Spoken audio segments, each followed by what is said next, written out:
So I'm just releasing this latest CD. I did about 3 releases this week, and I've been very busy. Yes, it's all me. I control the rights to it. Blah blah blah blah blah. Don't worry. Of course, you should worry. The only time you really have to worry in the music industry is if you start making money, and luckily, that's never going to happen for me. But so, anyways, I just wanted to give one props to the Ozone people, the Isotope people for creating a super cool plugin. Revisiting these remasters that I did, I'm still impressed. So what they did is they smoothed out the vocal. They added a characteristic to the vocal that I like in a lot of places. They added a width to the stereo image that I like. They added a dynamic percussive quality to certain things that I like. They added the punch in the appropriate places. That's incredible that they were able to do this using these very, very sophisticated tools and algorithms. They really did an incredible job. I can see why they're in the top of their game, because they literally are like providing like a mixing engineer in the box. It's incredible.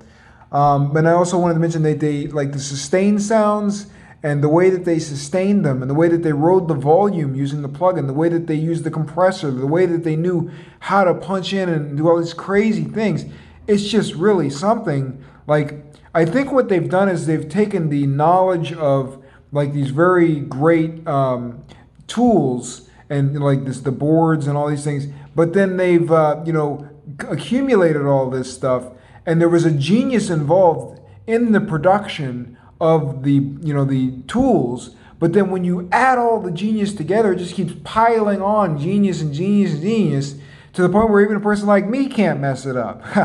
So they really did an incredible job with the Ozone version, and to think that what it would have cost to have all these professionally engineered, and someday maybe I'll have that kind of money to where I will actually do that. But in the meantime, Ozone did a really, really, really phenomenal job on my very advanced stuff. My stuff is very tricky, and yet they brought out even more detail, and I'm like, I did that.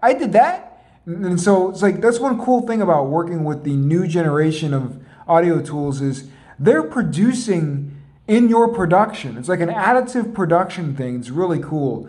And Ozone is a great example of that. Like, if you use any of their plugins, you're going to get a bit more than you bargained for. And so that's really unexpected and very cool. It's like having a co-producer in a box who's also an engineer, who's looking out for the broad spectrum. Now, I'm not saying these are going to be the greatest mixes in the world, because I just wanted to make something that was like a different alternative to what I had actually initially provided and see how that does. And I have a feeling some of these should do pretty well, because they just totally changed up the game of the song. They brought everything to the right level, it seemed like, and they brought the frequencies to the correct level, which is key. And they just added all the stuff that's kind of a nag when you're producing and engineering, and they did it, in a way it's like very simple. They, you would choose to automatically have everything set up, and from there you would finesse whatever they had provided. And then in some cases it didn't work, so you just try a different, approach. But the tool definitely is very robust, and I really got a kick out of using it. I especially made use of the ability to source separate within the tool itself, so you could quickly just like toggle certain things that have always bugged you without having to bust out many different tracks. All right, I'm going to wrap it up there because I said enough about this. You're really impressed, so I hope you enjoy these pieces, and you'll definitely enjoy their plugin, I think, if you get a chance to use it. Bye-bye.